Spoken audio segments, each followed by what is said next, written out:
Hi, അപ്പോൾ നമ്മളുടെ പുത്തൂർ പള്ളിക്ക് നിന്ന് ഇങ്ങോട്ട് കാടപ്പടിയിൽ രണ്ടിൻ്റെ ഇടയിൽ പാത്തിക്കുഴി പാലത്തിൻ്റെ കേട്ടോ ഇവിടെയൊക്കെയാണ് അപകടം ഉണ്ടായത്. ഈ പാലം വരുന്നതിന് മുന്നേ ചെറിയൊരു പോസ്റ്റേന് അവിടെ ഒരു ചെറിയൊരു തോടുണ്ട്. ആ തോട് ചീന്തിയ മണ്ണായിട്ട് അവിടെ കാണുന്നത്. അതിലൊരു ചെറിയൊരു പിന്നെ 8 അടിയിലൊരു തോടുണ്ട്. ആ തോടിലൊരു പോസ്റ്റേന്. ആ പോസ്റ്റിൽ നിന്ന് പിന്നെ കുട്ടികൾ വീണിട്ട് എത്രയോ കുട്ടികൾ ഇവിടെ മരിച്ചു പോയിട്ടുണ്ട്. ഈ വെള്ളത്തിൽ കുറേ കുട്ടികൾ ഇതേപോലെ വെള്ളം ഒഴുകണ മുൻ വർഷങ്ങളിലൊക്കെ കുട്ടികൾ കുറേ എണ്ണം വെള്ളത്തിൽ പോയി മരിച്ചു പോയിട്ടുണ്ട്. ആ തോടാണ് കേട്ടോ ഈ തോട്. ആ തോടാണ് ഈ പാത്തിക്കുഴി തോടിട്ടോ. ഈ പാലം വന്നതിന് ശേഷം ഇപ്പോൾ വല്ലാതെ അപകടം ഉണ്ടായില്ല. എന്നാലും ഇതിൻ്റെ 2 വർഷം മുന്നായിട്ട് അവിടെ കുളിക്കാൻ ഇറങ്ങിയപ്പോൾ ഒരു കുട്ടി പോയി.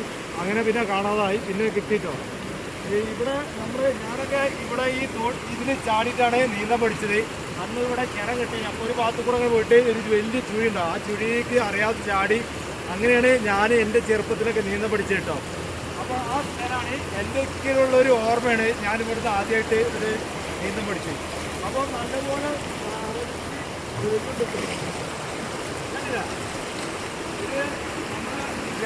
നമ്മുടെ ഗ്രാമത്തിൽ കൃഷി പോകാനുള്ള സ്ഥലം കേട്ടോ. കൃഷിക്ക് വേണ്ടിയിട്ട് ഇവിടെ അടക്കട്ട് കിട്ടും. ഇത് ചിറ ഇതിലിങ്ങനെ ഓരോ പിന്നെ നമ്മൾ പണ്ടത്തെ പീടിയൊക്കെ ഉണ്ടാവില്ല ഓരോ ഷട്ടർ. ആ പലക ഇങ്ങനെ ഇറക്കി കേട്ടോ. ഈ ചാലിലിങ്ങനെ ഈ 2 ഗ്യാപ്പ് പോലത്തെ ചാലില്ല. ഈ ചാലിലൂടെ ഇങ്ങനെ ഇറക്കും പലക. അപ്പോൾ വെള്ളം എന്ന് പറയുമ്പോൾ ഈ ഭാഗത്തു കൂടെ ഇങ്ങനെ വെള്ളം പോവും. ഈ ഭാഗത്തു കൂടെ വെള്ളം കൂടെ പോയിട്ടോ ഫുള്ളായിട്ട് ഇല്ല. അപ്പോൾ ഈ ആണിത്തോടിലൂടെ ഇങ്ങനെ പോയിട്ട് കാർഷിക ആവശ്യത്തിനുള്ള കൃഷികൾക്കൊക്കെ വായ നനക്കാൻ നമ്മളെ നെൽകൃഷിക്കൊക്കെ വേണ്ടിയിട്ട് ഈ വെള്ളം ഇതിലൂടെ പോയിട്ടാണ് കൃഷികളൊക്കെ ഉണ്ടാക്കുക കേട്ടോ. അപ്പോൾ ഞാൻ ഇവിടുന്നാണ് നീന്തൽ. ഞങ്ങൾ ഇതിൽ ഇങ്ങനെ ബാക്കോട്ട് മറിയും. ഇങ്ങനെ കൂടെ കുത്തും. പിന്നെ ഒലുള്ള വെള്ളത്തിൽ നമ്മളൊരു അളവെടുത്തിട്ട് പോവുകയാണെങ്കിൽ 1 മാസം ഒലിവ് നല്ല വെള്ളം ഇങ്ങനെ വരുന്ന മേലോട്ട് നീന്തിയാൽ ഹൈറ്റ് വെക്കിട്ടോ. ഹൈറ്റ് നീളം കിട്ടും. അതിനൊരു ബാധ്യസ്ഥനാണ് ഞാൻ. ഹൈറ്റ് കൂടും കേട്ടോ. ഒലുള്ള വെള്ളത്തിന് മേലോട്ട് നീന്തണം. അങ്ങനെ നീന്തിക്കുകയാണെങ്കിൽ നമ്മൾ നീളം വെക്കാത്തവർക്ക് നീളം കൂടും. അത് സ്വന്തം അനുഭവം കേട്ടോ. അപ്പം ഇത് അടിപൊളിയായിട്ട് വെള്ളം നല്ല സ്പീഡ് പോകുന്നുണ്ടോ.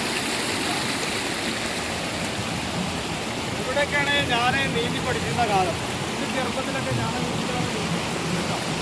എനിക്കിത് വിഷയമല്ല. ഇതിൽ പോയാലും ഞാൻ എങ്ങനെയായാലും കര കയറും. എനിക്ക് വിഷയമല്ല. ഈ ചുഴിയിലൊക്കെ വീണാലും അതിനുള്ളിൽ പോയാലും ഇതിൻ്റെ എല്ലാ ഭാഗവും എവിടെയൊക്കെ പിന്നെ മതിൽ ഇടിഞ്ഞു വീണ് ഏതൊക്കെ ഭാഗത്താണ് കരിങ്കല്ലുണ്ട്, എവിടെയൊക്കെയാണ് പിന്നെ പൊട്ടുകളുള്ളതൊക്കെ എനിക്കറിയാം കേട്ടോ. ഏകദേശം നമ്മൾ ഈ ചെറുപ്പം തൊട്ടേ ഇതിൽ നീന്തി കളിക്കുന്നത് എനിക്കൊരു വിഷയമല്ല. ഇതിൻ്റെ കൂടെ പോകാൻ കുട്ടികളൊക്കെ പോവും. അങ്ങനെയൊക്കെ കളിച്ചിരുന്ന കേട്ടോ. എൻ്റെ 7ാം ക്ലാസ് കളിക്കുന്ന കാലത്ത് ഞാൻ ഇതിൽ കിടന്ന് കളിക്കുന്നുണ്ട്. അപ്പം നമുക്ക് അടുത്ത വീഡിയോ കാണാം. Okay, by.